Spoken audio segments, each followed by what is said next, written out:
আসসালামু আলাইকুম। আজকে মূলত আমি আপনাদের সাথে আলোচনা করব একটা গুরুত্বপূর্ণ বিষয় নিয়ে। আপনারা আমার কাছে অনেকেই জানতে চেয়েছিলেন যে পরিচ্ছন্নতা কর্মীর নিয়োগ পদ্ধতিটা কীভাবে হয়, অর্থাৎ কতটি ধাপে নিয়োগ কার্যক্রম সম্পন্ন হয় এবং কোন ধাপে কী কী কার্যক্রম হয়ে থাকে। তো এই জন্য সম্পূর্ণ ভিডিওটি মনোযোগ সহকারে দেখতে হবে এবং শুনতে হবে, তাহলে আশা করি আপনাদের প্রশ্নের উত্তর আপনারা পেয়ে যাবেন।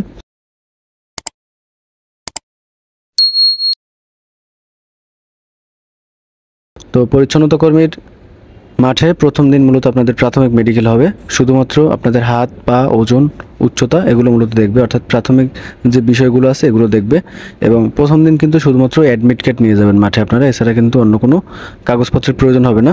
এবং অ্যাডমিট কার্ডে কিন্তু লেখা থাকবে যে আপনাকে মূলত কোন গেট থেকে প্রবেশ করতে হবে, পিলখানার 2 নম্বর গেট নাকি 3 নম্বর গেট, সেটা অ্যাডমিট কার্ডে লেখা থাকবে। এবং পিলখানা আপনারা কীভাবে যাবেন এই বিষয়ে ইতিমধ্যে আমার চ্যানেলে একটা ভিডিও দেওয়া আছে, আপনারা চাইলে সেখান থেকে দেখে নিতে পারেন।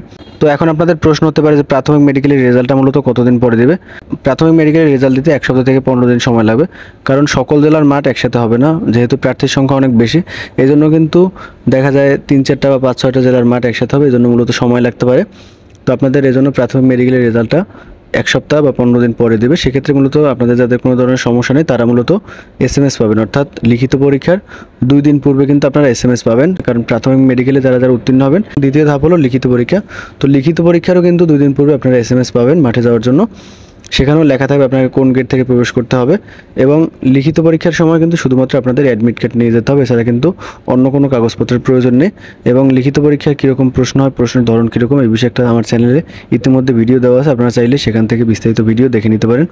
এবং সর্বশেষ হলো চূড়ান্ত মেডিকেল, ব্যবহারিক এবং ভাইভা। এই তিনটা মূলত অনেক সময় একই দিনে হয়ে থাকে। তো চূড়ান্ত মেডিকেলে কী কী হয় এই বিষয়ে বিস্তারিত ভিডিও আমার চ্যানেলে দেওয়া আছে, আপনারা চাইলে সেখান থেকে দেখে নিতে পারেন। তারপর আমি আপনাদেরকে একটু সংক্ষেপে ধারণা দিচ্ছি, সেটা হলো যে চূড়ান্ত মেডিকেলে কিন্তু আপনার সম্পূর্ণ বডি চেক আপ করা হবে। চূড়ান্ত মেডিকেলের পরে হবে আপনাদের প্র্যাকটিক্যাল।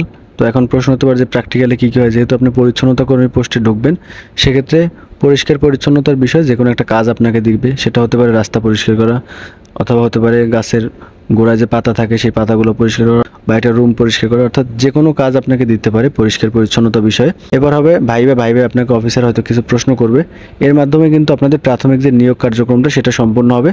এই যে ধাপগুলো আছে এই ধাপগুলোতে মূলত আপনারা যারা উত্তীর্ণ হবেন তারা প্রাথমিকভাবে নির্বাচিত হবেন, এবং প্রাথমিকভাবে নির্বাচিত প্রার্থীদের মূলত রক্ত পরীক্ষা এবং ডোপ টেস্টের মাধ্যমে চূড়ান্ত নিয়োগ প্রদান করা হবে। অর্থাৎ আপনাদের প্রাথমিক নির্বাচনী পরীক্ষা মূলত 5টা ধাপে অনুষ্ঠিত হবে: প্রাথমিক মেডিকেল, লিখিত পরীক্ষা, চূড়ান্ত মেডিকেল, প্র্যাকটিক্যাল এবং ভাইভা।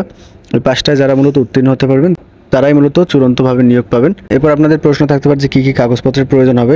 অর্থাৎ প্রাথমিক মেডিকেল এবং লিখিত পরীক্ষা এই 2 দিন কিন্তু কোনো কাগজপত্রের প্রয়োজন হবে না, শুধুমাত্র অ্যাডমিট কার্ড নিয়ে যাবেন। এবং আপনাদের যেদিন প্র্যাকটিক্যাল চূড়ান্ত মেডিকেল হবে ওই দিন আপনাদের সকল কাগজপত্র নিয়ে যেতে হবে। তো কী কী কাগজপত্র নিয়ে যেতে হবে এই বিষয়ে বিস্তারিত ভিডিও আমার চ্যানেলে ইতিমধ্যে আপলোড করা আছে, আপনারা চাইলে সেখান থেকে দেখে নিতে পারেন।